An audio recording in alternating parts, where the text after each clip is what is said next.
Welcome to the Victors Nation podcast. We are coming to you live from the National Championship preview. I'm your host, Jason Robinson. We are brought to you by Big Banter Sports. Make sure you follow them on Twitter, Facebook, Instagram, TikTok, and visit us, the Victors Nation, at bigbannersports.com to get your sports news involving Big Ten football. Joining me, Derek McCarty and the famous Dre Fame, hence the name. We are in the National Championship, baby. Wow. We are. There's only one podcast that I look forward to this year more than this one, and that's going to be the one that we do next week. Mm-hmm. That'll be the one that we do celebrating it's gonna be insane. a national it's gonna championship. be real insane, ain't it? Yeah, man. Yeah. Probably a lot of censorship gonna be needed in that one for sure. Because buddy, We seem to go 14-0. Like it's been this season's been a ride, man. What's up, people? So look though, before we get the show started though, I ain't trying to jinx us at all. But is we getting we can we get our national championship tattoos live on a podcast? I'm getting one for sure. I'm down for it. Let's do it. I don't know if I want people to see my face when I'm getting a tattoo live. Trust me. I think they'll understand, man. Jake's gonna get a full sleeve. He's getting a full sleeve of my entire back. Are you doing it? I don't know if I got that in me. But I don't know if I got that in me. Gotta go live for that. So before we get into the national championship game preview, the job's not finished, right? But before we do this, got to talk about little Rose Bowl here. I lost 100 pounds probably. I swear. I weighed myself before jumping onto this live pod, and I'm pretty sure I lost 100 pounds. That was an intense game. But before we actually get into the actual game recap, Dre, let's talk about your tailgating experience at the Rose Bowl. Not just the game, but everything you really took in as a whole for that whole experience for that game. Yeah, first off, that was my first time ever in California. So for me being in California, it was something special to me for knocking that off my bucket list first and foremost. But pulling up to the stadium, it's kind of like it's like mountains around it, and it's kind of like pushed down a little bit. So houses sit all around it in the mountains. So as you come down these hills, it's all you see is trees, and like through the house you can see like the lights on the stadium, and it was just so epic. And then like when you get to the bottom and you park and you be on a golf course and you just really look around and see everything that you can see. Well, first I'm gonna start off with the tailgating with the parents. That's a tremendous honor every time I get to do it. So I did that for a while, and then we went in the stadium early so I can see what was going on and try to take in everything and that I could take in, just being my first time at the Rose Bowl or whatever. So I walked around and got to see a lot of things. Like the Rose Bowl it may be a little old, as they say, but that is one special place to have a football game. I'm glad that we still, do the Rose Bowl and hold it as a high standard like that. Maybe not after this year because it's going to a 12 team playoff. Yeah. But I think the Rose Bowl should always be at a high standard when it comes to bowl games. Now, the tradition, me sitting in my seats and be able to watch the American flag and the flyover, man, it was just so epic. And now I'm watching a game that goes into overtime. You know what I'm saying? And the anticipation of, are we gonna win or are we gonna lose or not? And like you said, you lost 100 pounds. I just turned myself back from being inside out from screaming so much. Man, it was one of the greatest experiences. And then get to celebrate with the parents. Like at the last play, I don't know, something triggered me in my mind to walk down there with the parents, so I could celebrate with them. And as soon as I got down there, it was the last play, and I was able to witness the last play with the parents. And me and Mikey Sanders' mother, she grabbed me and we did the bunny hop jump, screaming around. Man, I wish I had that on film, man. That was one of the most amazing things. And then I walking out of the stadium, I happened to run into Joe Klatt, and I asked him for a picture, and then I said a couple explicitives to him about him picking Alabama, and he was pretty stunned about that. We laughed and joked. His wife even laughed about it, and it was just a beautiful day, man. And now we're on to the Natty, and hopefully we can repeat that same feeling.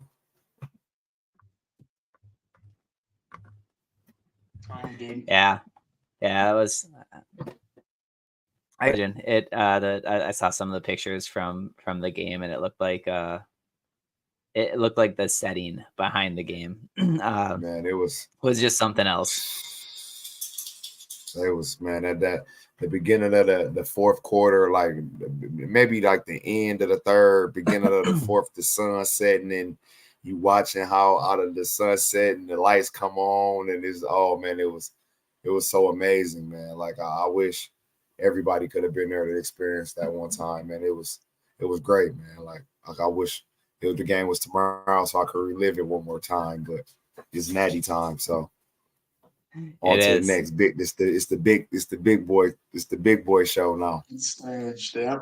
It is. But we got to take a little time to recap this game, because we went up against Bama, right? And the talking heads that have been anti-Michigan all year long. I think one of the things that I've learned from the slow switch in the narrative of the people on ESPN and the sports networks and the radio networks, the thing that I think I've learned is that none of them actually started watching Michigan football till we played Penn State, because the narrative switched pretty quickly from the only reason that Michigan was able to do anything was because of Connor Stallions, even though there still is nothing that is out there that says a specific rule was broken with anything. But now even Paul Feinbaum said that Jim Harbaugh outcoached Nick Saban on the biggest level. Yep, I saw that too. Even the biggest Jim Harbaugh critic has shifted his message towards what his opinion is of this Michigan football team. But coming into the game, we were favored, right? Michigan was favored from the time that they were matched up with Alabama all the way through. But you wouldn't have known it. The narrative was Michigan's going to get a reality check. Well, guess what? The Alabama trenches are the ones that got the reality check. But what a game. And what a game that had some of the sloppiest moments of the season. Special teams certainly had me feeling the wrong way, feeling the opposite way of what our defense had me feeling. But first play of the game, J.J. McCarthy had nothing open and just threw it right to Bama safety. Luckily, he was out of bounds. Luckily, hey man, look, hold on, wait. In JJ's defense, I think he was actually really trying to throw it away. He was trying to throw it away. He was. His angle, I mean, you know what I'm saying? His angle and how he was getting defended and chased down, I think messed up his trajectory and height. You know, I think he was kind of like leaning when he threw it. And that's what caused it. Like, you know what I'm saying? It was a mistake for sure, but right. And my first thought was, oh no. But then Mine to buddy. we punted. Us in the stands, Right? buddy. Then we punted, and then our defensive line took over right away, right from the start of the game. Right, we had I think 2 sacks on the opening drive for Alabama. And they punted, and we fumbled the punt, and that's what led to their first touchdown that we responded to right away. We got another one before the half and botched the extra point. Bama ended up getting a field goal before the half, so we went into halftime where I felt like we offensively and defensively really controlled the game by more than 3 points, but we only had a 3-point lead. And then the second half, Bama came out.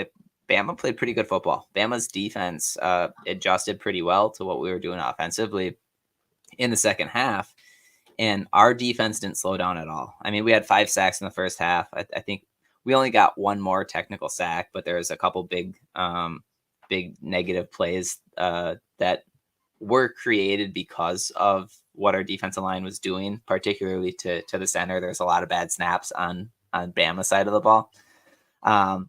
But we had some incredible play throughout the course of the game from our defensive line. Chris Jenkins, Mason Graham, Josiah Stewart had an outstanding game. Yeah. Brady McGregor played a great game. Yeah.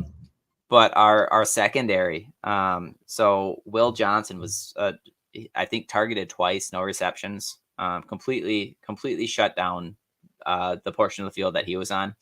Josh Wallace had probably the best game that he had.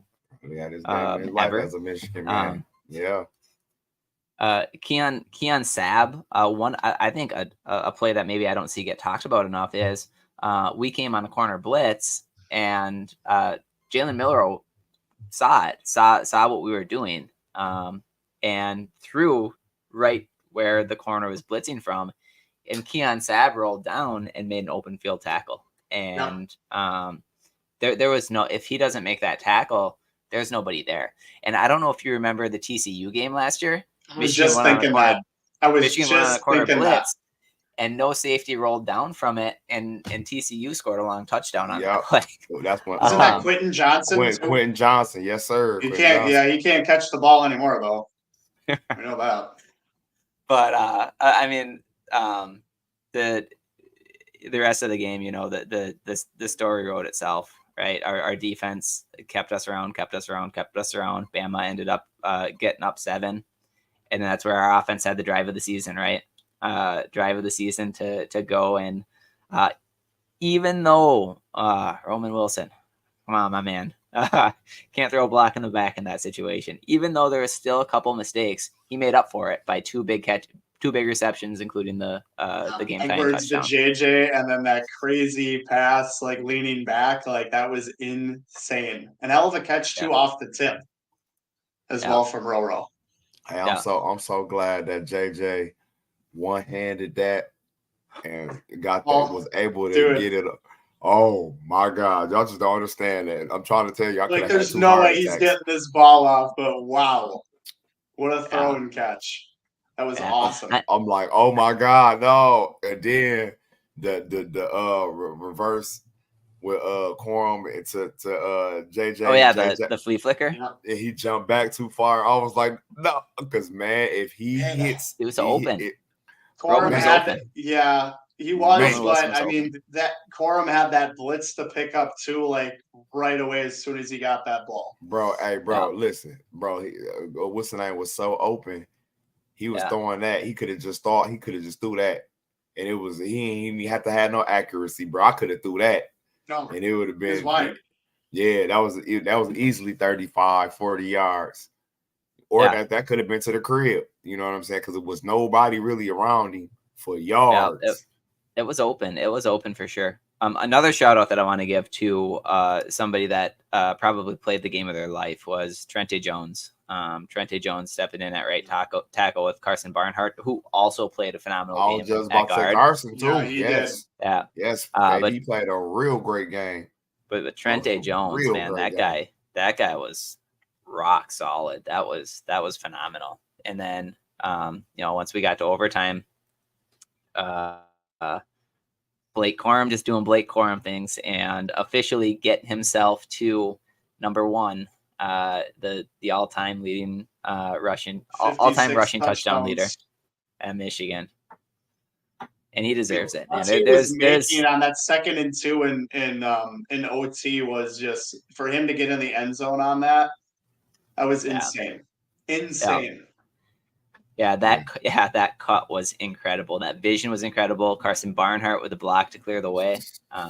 No one was getting. I mean, he was going in the end zone. He could not tackle the dude. And when that happened right there, you just don't even know. My soul left my whole body. I'm just like, oh my God, we're about to. Oh man, oh my man. So then, Dre, tell us about the last play of the game, being in that stadium when it's fourth and goal from the 3-yard line, and no, hold on, wait. We stuffed Jalen Milroe. No, wait. What was that like? Let me back you up. The play was that I forgot the receiver name that hurt his leg. Was it Bond? Was it Bond that hurt his leg? I can't remember. Yeah, I can't remember his name. I'm sorry, but he hurt his leg, and he the reason that we was on the 3. He with that catch. So every Michigan fan was in there like, all right, we either got to get a stop or we're going to second overtime, because we knew for sure that it was 2 plays. You know what I'm saying? It was 2 plays that we got to get, you know what I'm saying, they got to get in the end zone. So I think they either got a penalty or we got a sack, you know what I'm saying, after the on the 3rd down or something happened. Mason Graham stuffed the running back. Yeah. Came up through the line. Something big happened for us, and then that got us, and then they moved it. He had a little run play, and that was on 3rd down, and that made it 4th and 3. Now, as we called in, everybody called in all of these timeouts. I think it was 3 timeouts back to back to back. Two of them. Yeah. Two. We call timeout. They call timeout. Yeah, you know what I'm saying. After all the timeouts, it was like where how he was positioned, like on the 4. It was just like, oh, we about to stop him. And that's how I was thinking. I'm like, we about to stop him, because I wish I was recording this again. I'm like on the steps, like going down, and I'm recording at the same time. But I started recording like when the play started.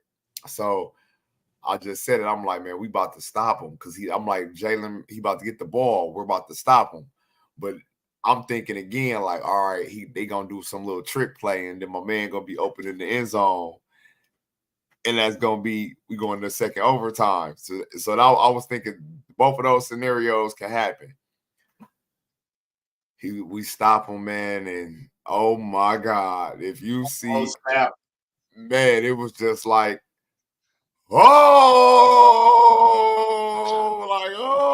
man, everybody emotions left their body. And man, it's crazy, man. It was, man. Like I said, Miss Sandra still, she grabbed me and hugged me, and we jumped up and down, and it was just, man. I knew we could do it. I knew it was gonna be tough. But what I really can say, our defense is not to be played with, man. Man, them boys. Not taking nothing from our offense. Our offense is A1. Don't get me wrong, but the defense, man, them boys is not to be played with, man. So yeah, the defense played their ass off. That last play too was like, man, it was.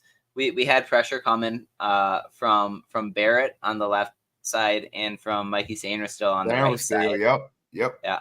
Josiah Stewart absolutely destroyed J.C. Latham, Alabama's right tackle. That's actually what made the play. Well, the bad snap, but because Mikey Sainer still came upfield so hard on his pressure outside, Jalen Milroe was gonna tuck and run anyways, but we knocked the right tackle back into him. That's actually what made the tackle was the right tackle is the one that knocked him over Yep. into Derek Moore, who finished the tackle. But man, what a well coached game by Jesse Minter. Alabama's offense really, Absolutely. they had the long touchdown run off of the fumbled punt, and Jalen Milroe gashed us a couple times, escaping. He's going to do that, right? That was the concern going into the game, was being able to reduce that. Scary individual. But a couple of big plays, a couple of decent runs. That was it. That was as impressive of a defensive performance that I've seen out of Michigan. To me, in a big game, probably ever. To me, Alabama messed up when they stopped running the ball. They was man. Second half, yeah, they were being man. When I tell you, man, I was so nervous and them running it because they was running good. I'm just like, man. Then they just started throwing it. I'm like, oh, all right, cool. Yeah, that's what we want y'all to do, really. But when they was running the ball, bro, I'm not gonna lie, our defense we got to fix that. That was our only little problem. But other than that, not saying they was giving up a whole bunch of yards, but they was giving up a more yards than they needed to. You know what I'm saying? So got to tighten up. This is the last one right here, and Washington about to come with some freaky plays. Yeah, so let's segue to Washington. So defense certainly is going to have their hands full again this upcoming week. Right, we know Washington is certainly a team that I have a lot of respect for. Right, they offensively they've been strong all year. No doubt about it. They've got a offensive line that won the Joe Moore Award. So we've got the last 3 Joe Moore Awards in this game, right? 2 by us and 1 by Washington. Washington's had a good run game, had an outstanding pass game. It's been a great season for them, and you know what? They've been the underdogs pretty much all the way through. Nobody really gave them much of a chance. So Michael Penix has been playing great. I think he should have been the Heisman Trophy winner. I think he's been the best player in college football this year, statistically. But we're going to have our hands full. It's going to be a good game. I think that I was on the Big Ten huddle earlier this week and recapped the Rose Bowl and talked about some stuff. And in that huddle, we talked about the fact that Michigan's defense is going to present problems to Washington that Texas didn't do. What we saw in the Washington-Texas game was vintage Pac-12 defense and Big 12 defense, which is not great defense, right? Not the type of defense that Michigan plays. Our D-line is going to put much more pressure on Michael Penix. The scheme that Minter brings is going to put much more pressure on Michael Penix. And a lot of the secondaries that Washington has played this year don't match up anything like what Michigan's secondary is going to be able to do for him. Now, Rome Odunze is one of the best receivers in college football, don't get me wrong. So this is a dangerous offense. I still like our matchup with our defense against them. On the flip side, I think there's an even bigger disparity with our offense against their defense. That I don't think their defense is going to be able to stop the grind and the pound that our offense likes to put on people. So I don't want to underestimate Washington because everyone has all year. They've been the underdog. No one gave them credit to beat Oregon. Nobody gave them credit to beat Oregon twice. Nobody really gave them credit to beat Texas. Guess what? They're here with us now in the national championship. And hey, we can't be fumbling punts. We can't have a punt that is going to hopefully set us up to try and score and fumble it and luckily recover it at the 1 yard line. We can't be missing field goals. We can't be botching extra points.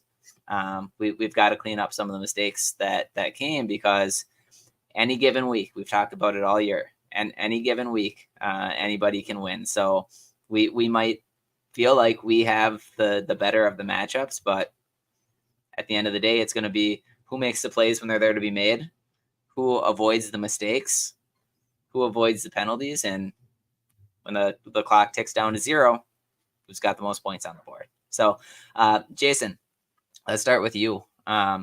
What do you expect to see both sides of the ball, offense, defense, special teams, this week against Washington? Well, I agree with everything you just said. I mean, special teams will just keep it short and simple. I mean, we had some stuff to clean up. We didn't want it to happen in that game, but I'd rather have it happen in that game, us coming out with the win, than in the Natty, obviously. So look at both sides of the ball for both teams. Blake Corum, 56 touchdowns. So Michigan's offense, most in Michigan history that Derek was talking about earlier. Michigan has faced a top rushing defense in half of its games this season. I'm thinking Blake Corum's going to get about 25 to 30 carries. And we're going to see Edwards. We're going to see Mullins as well, too. But I think he's going to get that many carries this game if we're successful, which I think we're going to be. So we're still going to be able to throw the ball successfully. I know that. Washington's defense is 122 ranked in passing yards allowed, ranked 41st in rushing defense for yards allowed. Their defense is not that great, but they find a way to win games, even when their offense hasn't produced as well this year. So they've come out on top. So we have to give them some respect a little bit. They're there for a reason, right? We're there for a reason, but we're pounding the rock and controlling this game. That's what we want to do, right? That's the BOA mentality that we create and create challenges for our opposition. So on both sides of the ball, I think we're going to tire them out. I think we're much deeper in almost all position groups, and that's pretty much going to be our game. So as far as Washington's offense goes, so we've seen Penix Jr. before. Not this team, but he's seen Michigan before during the COVID year, and he gave Indiana their first win against Michigan in a very, very long time. We've seen Giles Jackson before, transferring from Michigan, hell of an athlete, but beat him in Ann Arbor, 31-10, I believe it was, in 2021. So we've seen these guys before, and they've obviously developed pretty good. Now, Washington on offense, they are a top-tier passing offense. They lead the nation, right? So Penix Jr. leads all of college football in passing yards. Rome is second in receiving yards. Washington does expect Dylan Johnson to play. Like, he's probably going to be hurting a little bit yet, so I'm curious to see how running capable they're going to be. But he's still more than capable of a running back, even though he's not 100%. So I don't care if we're playing Bishop Sycamore. I do not care if we're playing this team that has played Pac-12 defenses pretty much most of the season. Do not care. We have to play our game. We have to play smart. We have to strategize to attack each play to the best of our ability. Now, Michigan's defense. So Washington, Derek, you talked about it. They received the Joe Moore Award this year. We were trying to get it for the third straight year. Our defensive front, I think, wants this challenge. They are ready to prove that Michigan is O-line U. Washington hasn't faced a top 50 passing defense all season. The only one they faced that was outside or the best passing defense they faced all year was Oregon twice. Texas is currently ranked now. I think they might have been higher, but Texas is currently ranked 95th in passing yards allowed. So Michigan defense leads the nation in points allowed, second in yards allowed, second in passing yards, and sixth in rushing yards allowed currently in college football. I mean, this is going to be Washington's toughest test is facing this defense. They're capable of doing it. You know, we can't overlook them. They're a good team, but we're going to do everything in our power to put pressure on that quarterback and have them make mistakes and force him to make mistakes and give our D-backs and safeties an opportunity to make a play on the ball. Agree. Yeah, I definitely agree. What do you think, Dre? What are your thoughts on what you expect to see here this, in person, live at the Natty? I expect, like Jason said, I think we're gonna run the ball. I think our offensive line took that personal that they gave them the Joe Moore Award. Just knowing, like Jason said, they haven't passed really. Had a top 10 defensive line. You know what I'm trying to say, all year. So I think that O-line is going to take that real serious. But I don't think this game is about on the field. I think it's about coaching. I think this is going to be um one of Sharon Moore's and Jesse Minter's masterpiece. I think they're going to be cooking up again something that we never seen. You know what I'm saying? Because I feel like on the defensive side, Jesse Minter has seen this with Ohio State, with C.J. Stroud, Emeka Ibuka, Garrett Wilson, and Olave.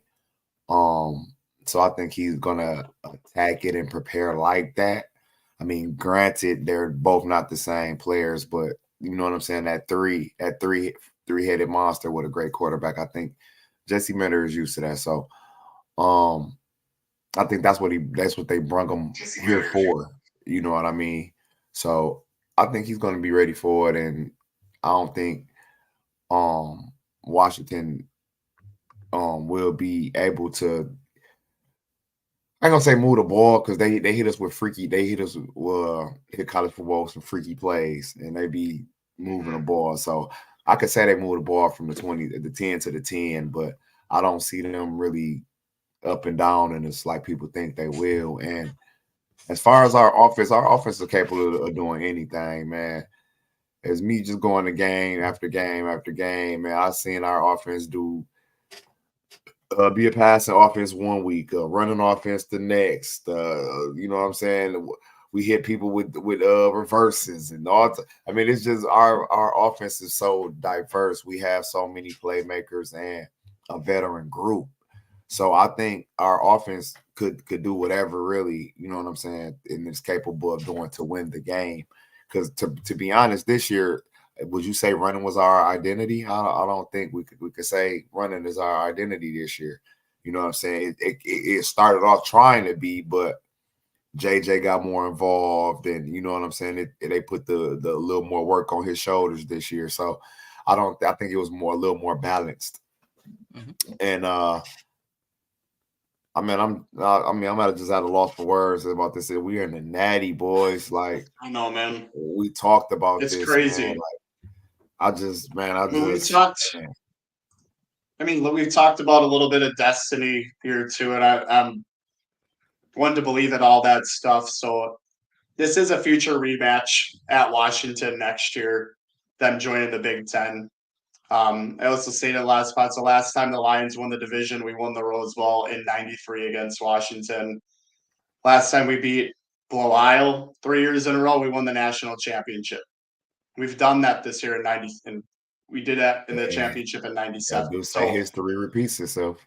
History repeats itself. You mentioned that too, and the Suck Guys, the first college football playoff with 4 teams, they won the first one in 2015, and I'm hoping, and I think we're going to win the last one with a 4-team college football playoff before it goes to 12-team next year. Let me ask you this, though. Let me ask you this, though. Real talk. Did you hear what Charles Wilson said about if we complete this is the best team in Michigan history? Do you agree? I agree. I'm gonna have to agree with what we did in the transfer portal and the development and the adversity that we faced this year. And I got a whole spiel about that when I'm going to give my score prediction. But Team 144, man, it is, in my opinion, it is absolutely. Yeah, I agree too. This is so I think it was 1950s, but was the most recent national championship before the 97 national Nebraska. championship. 1948. Was it 1948? 1948, yeah. So, that was a different era of college football altogether. And when we won the national championship in 97, there was no championship game that was played. The season was played, and teams got their bowl invitations based off of what bowl their conferences were affiliated with. And at the end of the season, there was an AP poll and a coaches poll that determined the national champions. And the AP poll chose Michigan. The coaches poll chose Nebraska. Now, Nebraska, people on the Nebraska side are going to say that Nebraska deserved it. People are on the Michigan side are going to say that the only reason Nebraska was voted number one in the coaches poll was because their head coach was retiring after that season. So the coaches voted them as number one. But then now we're in an era where after that, we went to the BCS, where there was a BCS championship game. And then we went to the college football playoff, where now there's the 4-team playoff and a national championship game. So being in an era where, the division between the top teams in college football and other teams is pretty significant. Alabama, for example, Alabama had 18 5-stars on their roster. Alabama went 74 players deep on their roster of 4 or 5-star recruits. So when, you can make the argument development is over stars, but when they get to develop top 100 players, 3-4 strings deep at every single position, that's where the Alabamas, the Georgias, the Ohio States have had the dominant advantage. Upper hand, yeah, for sure. Right. For sure. So to go into that game and beat an Alabama team like we did, let the media say this isn't the same Alabama team or the same type of Alabama team that they've had. See how they try to discredit us with that. Right? This ain't the same Alabama team. Right. That's BS. You can't tell me a team that has 74 4 or 5-star recruits, 18 of which are 5-stars, isn't the same type of team that they have. Yes, it absolutely is the same type of team that they always have. This the team that just beat Georgia, though. Right, and they just absolutely. Right. So I think to navigate the season like we did, and the way that we've played football this year, our defense has the only game that looked kind of iffy was Maryland, right? That was the trap game that we talked about before the season started. Our defense largely, it's been the number one defense of college football all season. But I'm glad we had that game. I think we learned a lot from the running quarterbacks. Absolutely. You know what I'm saying? Mobile quarterbacks. I mean, from that game, see how we was making mistakes. And I think Jesse Minter really adjusted his game plan off of that. You know what I'm saying? For Miro. Yeah. For real. And so on the offensive side of the ball, like you were talking about, right? Like, what's the identity? The identity is Michigan football. The identity is, hey, if we gotta run the ball 34 straight times like we did against Penn State, guess what? We're gonna do it. If that's not open and we got to throw to our tight ends, guess what? We're going to do it. If that's not open and we're throwing to Cornelius Johnson and Roman Wilson down the field, guess what? That's what we're going to do it. If you're taking that away and you need us to throw screens to Samaj Morgan or to Tyler Morris, guess what? That's what we're doing. What we're going to do. I'm telling you. That's but they have, and that's what I meant by week. It's something different. Like, you know what I'm saying? It's not. I'm not saying we not consistent, but it's been something different every week. It's like, dang, we added this. Like, we're like, no disrespect to him, because Tyler Morris, you are a great guy, and I think you're going to be a phenomenal player. But where did he come from? Like, oh my God. Like, oh my God. Like, I was screaming like that was my son or something out there when he ran that boy back. I'm trying to tell you. That's what a couple extra weeks to get healthy does. Man. Somebody else battling injuries. Absolutely. But we was expecting him to be our break. I mean, I think one of us had him as the breakeout player this year, correct? Like, one of our first pods. Yeah. So we've been waiting on him to do his thing, and I'm glad he had that moment. Hopefully that gave him confidence to go in the next season if he don't get no PT or whatever this game. But I hope that give him mad confidence to go in the next season and ball out, man, because you're a great receiver, man. Great receiver, man. Yeah. So after talking about that, I truly do believe that this not only is this in my opinion, the greatest Michigan football team ever. I think that right now we're in the greatest era of Michigan football ever. And Dre, you and me talked with Melanie Colson about that a couple of weeks ago, that this is the winningest 3 years in history of the winningest program in college football history. Yep. But kicking then over to what this year has been, I want to hear from both of you guys on who you think the X factors are going to be against Washington on both sides of the ball. So Dre, I'll let you start. Who are your X factors on both sides of the ball? On offense, I'm gonna go with our line. If our line can give some protection, and that's the whole offensive line. So if our line can give protection and do how they did against Alabama and keep JJ as clean as possible, I think we have the best chance to win. That's on the offensive side. On the defensive side, I'm gonna go with Mr. Graham. I think he is gonna have a phenomenal game. I think he's gonna wreck the interior. You know what I'm saying? Cause havoc. I'm loving what he's been growing into, man. At first, I thought he was a little undersized, but as he's been doing this thing, man, I was so wrong about him. Not saying he wasn't gonna be a great player, but I just thought he was just a little undersized to be to wear his position. But when he didn't put that weight on, and man, when I tell you that's a big boy, when I done stood next to him and shout out to his mom, hi Mrs. Graham. But when I stood next to him, man, I tell you, I was like, oh, okay, yeah, you way bigger than I thought you was, sir. Like, oh, okay, you know what I'm saying? And he's been playing like a grown, not saying he's not a grown man, but he's been playing like a grown man. And I think he's gonna have a phenomenal game, man. I'll give him 2 sacks and defensive MVP. Nice. You mean like a really great wrestler out of high school too? His handwork. Yeah, you know what I'm saying? He's just an amazing athlete. Amazing athlete. That goes back to that development, though, Derek. Man, we was talking about, man. He's been developing real great. Yep. Him and Kenneth Grant. Shout out KG too. Man, they've been coming into their own when it's their time to shine. Michigan. Offensive line is gonna be in trouble. Yeah, but you know, when we have those conversations about stars and recruiting rankings, the guys that don't get the love are the big guys, right?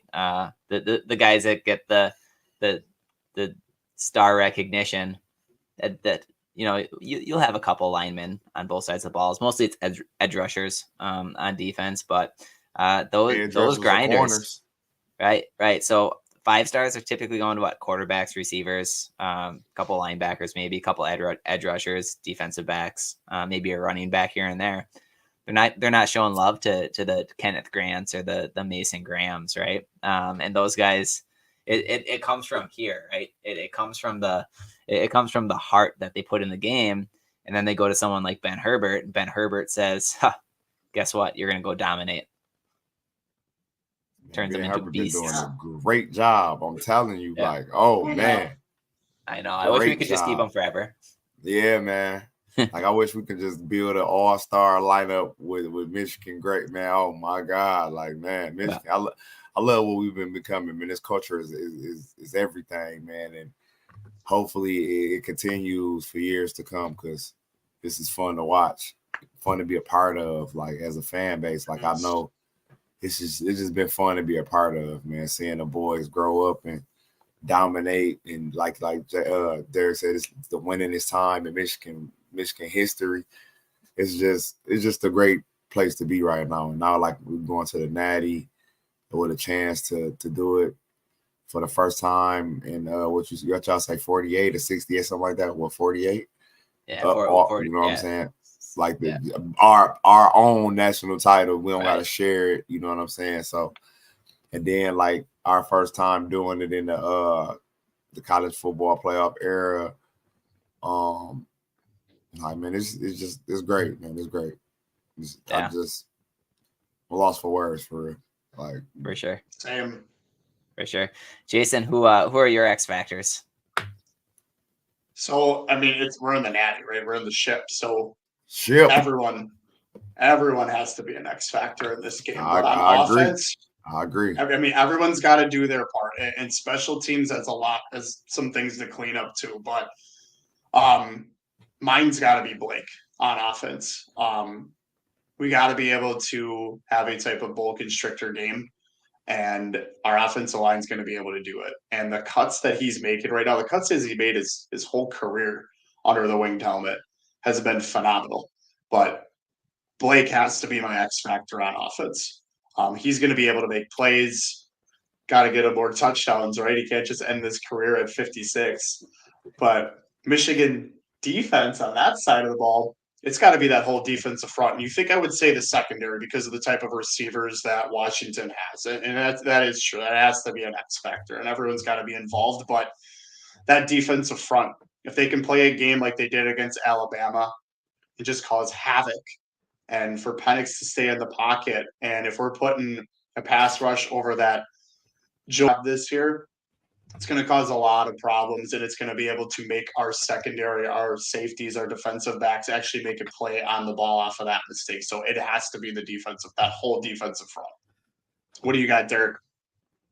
Yeah, so for me, on the field, I think that the X factors are going to start off the field. So Michigan has shown us historically that couple week break creates a little rust, right? We've seen it the last few years.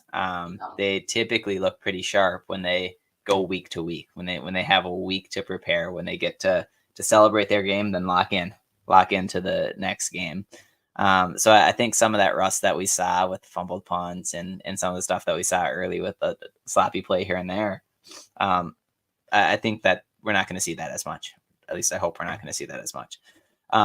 But offensively, I think JJ is the X factor of this game. I think this is the game that he came to Michigan for, right? It might have been Ohio State beating Ohio State, but when JJ's meditating before the games and getting himself centered, have a hard time believing that he's not. Just seeing him go ahead, Derek, finish. I have a hard time believing that he's not envisioning himself winning a Natty when he's doing that. And Washington, from a metric standpoint, I don't know if you look at the Bill Connolly's SP Plus metrics, but their defense ranks right in the ballpark of Michigan State. Michigan's played two defenses that are in the same area of where Washington is. And the SP Plus metrics, what they do is basically measure defensive efficiency adjusted to the talent or to the competition that you're playing against. And Michigan scored, I think, 49 and 52 points against the defenses that are right around where Washington is ranked defensively. Now, that those games didn't have the emotion of a national championship. They didn't have the atmosphere of a national championship. So sometimes those things go out the window when it turns into a big game like this. But I think JJ is going to cook. Last game of the year, can't hold anything back, right? Mm-hmm. Running the football. I think we're going to see more that we didn't even see in the game plan against Alabama with what JJ is going to be doing to impact the game. Defensively, I think that the X factor is going to be Will Johnson being able to shut down Rome Odunze. I think that's going to be a big factor. So Washington has the ability to hit some big plays. Let's see how that matchup of an elite corner goes against an elite wide receiver. We saw it against Marvin Harrison Jr. Will had a big pick early in the game, right? Impacted the game enough where Marvin Harrison, yeah, he got his a little bit, right? But not so much that it took over the game. So I think Will Johnson in the secondary being able to lock down part of the field like he did last week, force Michael Penix to have to read defenses, put some pressure in his face. I think that's going to be a big impact to being able to slow down Washington's offense. Hey, can I throw some honorable mentions out there? Absolutely. Go for it, dude. On defense, my honorable mention is Mike Barrett. I think he is about to go crazy this game for some reason. I don't know. I just think he about to go super crazy. And on offense, I second your JJ. I second your JJ, man. I do think he's gonna have one of their out of body experience games, man. And this might make or break him leaving for the draft, to be honest. In my opinion. Like I said, I'm not an insider, so don't quote me. But I just think this can help his draft stock a lot if he balls out. So Yeah, we shall see. Turk, you talked absolutely. about like don't hold anything back. Let's get a Kenneth Grant touchdown, dude. Let's do Can't it. get my Zach Center touchdown right now, but 98-yard rushing touchdown. I even take a Mason Grant touchdown. And man, you know what I want bad? I'm sorry, but you know what I want so bad? I need a kickoff return, bro. I need one, man. Oh, I need yes. one, man. I do bad. I need one. Like the opening kickoff drive, they kick the ball and we run it. You know what I'm saying? Whew. I can see it in person. Mm-hmm. Yeah. What? I'm gonna see it too. And you know, another X factor of the game, I think, is gonna be penalties, and that's where we have a big advantage in this game. Is we are one of the least penalized teams in the country, and Washington's one of the most penalized teams in the country. So that's gonna create, if we can play disciplined, and if we can get them to do what they do and commit a few penalties, those are playing undisciplined football is deadly against Michigan, because Michigan's gonna make you pay. But let's get into some score predictions. So Dre, why don't you start us off? What do you think the final score is going to be here? I think to be honest, I do think it's going to be another low scoring game. I'm going 31-28 Michigan. 31-28. Cool. So I'll hop in and give mine here too. Sure. I think that I think Michigan's offense is going to do their thing, and at the pace that Michigan's offense has done it all year. The pace that sometimes makes us a little uncomfortable at halftime because we feel like we dominated, but we're not as far ahead as we feel like we should be. But I think we're going to boa constrictor them. I think we're going to frustrate their offense. Their offense is still going to hit some big plays because that's what they do, and that's what happens in these types of games. Right, big plays just happen. But I think 34-24. I think that Washington's going to have maybe a chance or two at the end to tighten the game up. But I think we end up feeling pretty comfortable in the fourth quarter, especially the last 5 minutes of the game, knowing that we're going to walk away in that national champs. So 34-24. Jason, what about you? So earlier this season, we talked about, the Patriots, right? The year they had Tom Brady not play the first few games at the beginning of the season, and Roger Goodell handed him the Super Bowl trophy at the I predicted Lombardi trophy at the end of the year. Big Ten. So we talked about Natty or bust. Like Washington talks, like their fan base talks about like they have something to prove, and they have been a little bit disrespected this year. I get that, being in the Pac-12. Yeah, right. Come be a fan on this team this year. Come be a player on this team. Team 144 and this fan base has faced so much adversity and drama this season, and attempted tarnishing as well too. You guys don't know shit.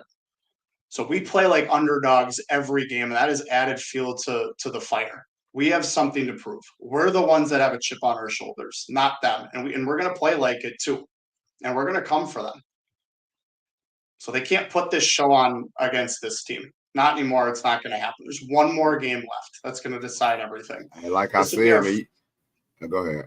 I'm sorry. This will be our first. You're good. This will be our first outright national championship since 1948. This is for Jim. This is for Zach Center. This is the entire state of Michigan and Wolverine Nation. Every player that has ever worn that wing helmet. It's students. It's fandom again. The people that bled maize and blue that are no longer with us. So Michigan is a part of who we are. And I'm going to tell you right now, this game, we're going to bleed, sweat, and fight for every single freaking yard, every single play. It's our turn now. We've been doing this and working towards this for 3 years. We're winning 42-24, boys. It's our time. That's why all them guys came back, right? That's why Blake came back. Yep. That's why Cornelius came back. That's why Roman came back. You need to be a halftime speech coach, because, buddy, if I wasn't ready to jump out of here and play for you, bro, but I'll go win a national championship. If they fly me to the Natty right now, I'll do a halftime speech. Oh, man, buddy, that gave me chills just listening to you speak right there. Like, oh. Yeah. And if we want to mention some names out there, so Dre, I know Dylan was really close with you as well, too. This is for him. Michi, this is for him for sure. Ryan Keeler, want to throw his name out there, JJ's best friend.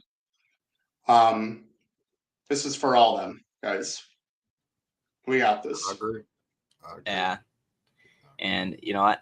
Let's go get it. And as we finish up here, Dre, I want to kick it over to you. I know you have a couple of final thoughts that you want to put out here, a couple of things you want to say before you give us one last Go Blue before we go win a Natty. Yeah. I want to give a big, huge shout out to Miss Sue. Like I said earlier, I didn't mean that when I said I needed help to get tickets, but I appreciate everything you organized for me and everybody that donated to help me achieve a goal that I didn't really think could be possible after the loopholes and the situations and all the plugs that I contacted couldn't do anything for me. So thank you to everybody that really took the time out and wanted to get me there. It means so much to me. I'm trying to fight back tears even speaking on this. Means the people that know me for real, like Derek and Jason, they know what type of person I am. I don't really want too much or ask nobody for too much of anything, man. Maybe to take me a place that I can't go from time to time, and get on the parents' nerves about being on the podcast or just even hanging around. I know y'all think I'm like this above figure guy, but I'm a kid from Flint. Well, I'm a grown man from Flint, Michigan, and I'm just like you guys that love the team, and I can't thank y'all enough from the bottom of my heart for helping. If anyone deserves to go, it's a lot of Michigan fans that deserve to go to this game, but you're on top of the list for sure. I mean, you definitely deserve this. So thank y'all, man. I promise I'm gonna represent for the nation like I always do. I just thank y'all, man, from the bottom of my heart, man. And like I said to everybody that pitched in, if y'all ever need me, I'm gonna always be there, like y'all know. But just from the bottom of my heart, thank y'all, man. Thank y'all. Love you, dude. Love you too, bro. Love y'all too. Excited for him. Let's go win this Natty. And like I always say, love one another, respect one another, and go blue. Go blue. Go blue, baby. We got this. So that'll end our podcast. Make sure you follow us on our Facebook page, YouTube channel for our podcast, which we're going to be expanding this year already. Wow, this year flew by. TikTok is as well too, and Twitter. So we want to thank the nation. This has been a hell of a year, hell of a ride. The job's not done yet. Let's go finish this thing. Natty time. Go blue, baby. We got this. Go blue.